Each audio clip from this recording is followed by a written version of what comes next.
It's Pim Coop, and today, September 3rd, the judge finally made a ruling in the case of Roger Goodell and the NFL versus the Players Association and Tom Brady on the 4-game suspension. And the judge ruled that Tom Brady's 4-game suspension is going to be exonerated. And a lot of people are annoyed, pissed off, and angry at the fact of that the judge made a ruling over what Roger Goodell said, that they felt that Roger Goodell's ruling should have been upheld because he is the guy who runs the NFL, not the higher-ups in the Supreme Court or some judge, that whatever Roger Goodell says should be final. Other people are saying that how many times could Tom Brady have deflated footballs that we don't have any knowledge of? How many times could Tom Brady got away with cheating in other aspects, not deflating footballs? Because New England's known as a shady type of team that does things that's a little unconventional. Not cheating, but unconventional that could be borderline cheating. So why is Tom Brady getting exonerated for something like that?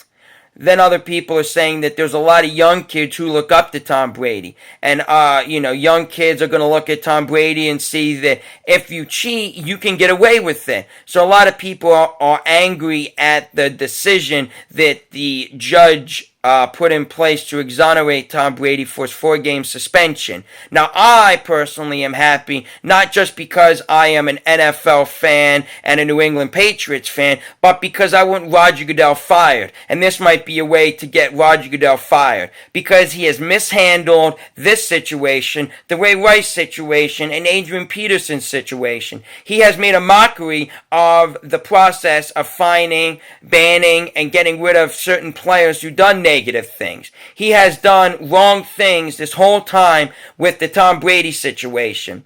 First, we heard about the deflated footballs after the Colts versus New England Patriots before the Super Bowl last year. Then we heard that they're going to investigate it a little bit more to see exactly what happened, which is all good and fine. Then we heard that the balls were underinflated, 11 of the 12. Then we heard that we're going to have this guy named Wells who investigated the Ray Rice and the Adrian Peterson situation to investigate the New England Patriots situation of deflated footballs.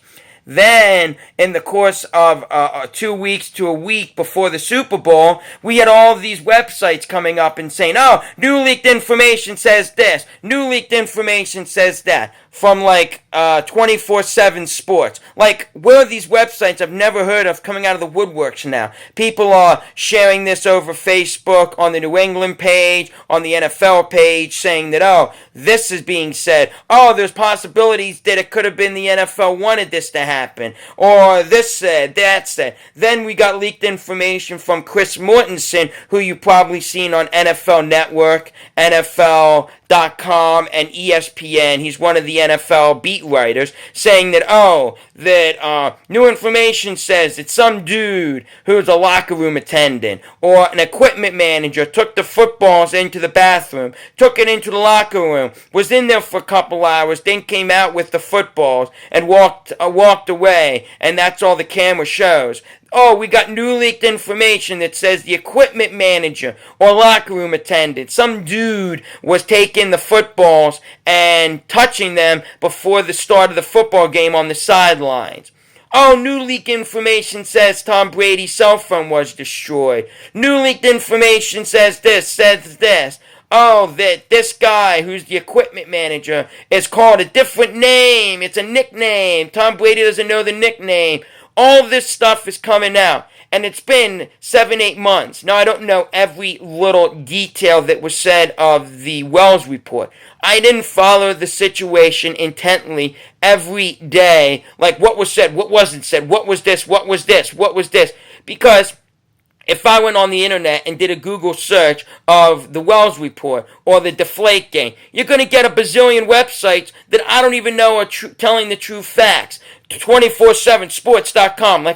Where is this website coming from? How do I know this website's even a legitimate website? How do I know sportsnation.net isn't even a legitimate source? That they just wanted to get publicity and wanted their website to get more views, so they're going to make some BS story like, oh, new leaked information says this. Oh, here's what really happened. How do I know the information I'm getting is even right?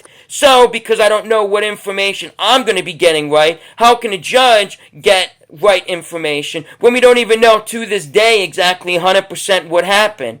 Now, maybe you might know, oh, this is what happened, this is what happened. You might have speculation of what might happen, but we don't know 100% exactly what happened. It's not like the Adrian Peterson or the Ray Rice situation where it's like, you beat the woman, you beat her till she was unconscious, and you dragged her body out of a freaking elevator. There's potent information that shows exactly what happened. It's clear cut in the blue. With this, there's so much that could have happened. There's so much intricacy that we're never going to know what happened. The Wells report won't even know what happened. There's not enough information to know exactly what happened, and what the NFL tells us and it's not telling us, and the way that they handled the situation, letting it go on for 8 months, letting so many websites take the information and skew it to however they want to, letting billions of people do memes and different things and say things to try to make this situation happen, to allow the situation to get so overblown that people that had no effect on the Super Bowl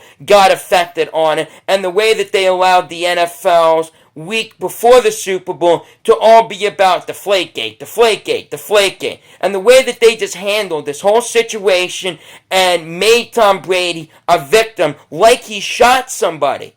Just deflated footballs a couple pounds, made it seem like he shot somebody the same way Ray Rice and Adrian Peterson did their situation, made Tom Brady like the same situation, which I felt is wrong to do, to put them in the same category. So I am happy that Tom Brady's suspension got exonerated. Maybe the NFL then will be able to fire Roger Goodell by the owners voting him out of office. We'll be able to get a new guy in there who's actually going to do the right things, who's actually going to do what should be done and solve these problems, solve these issues, and do them the correct way. Not let them get 8, 9, 2 years and then finally make a decision. Get them done in the time frame, not let a bazillion things get out of hand, and not let all this stuff go on and on and on and on, hearing from Chris Mortensen, not from the NFL, from some dude who's a beat writer from the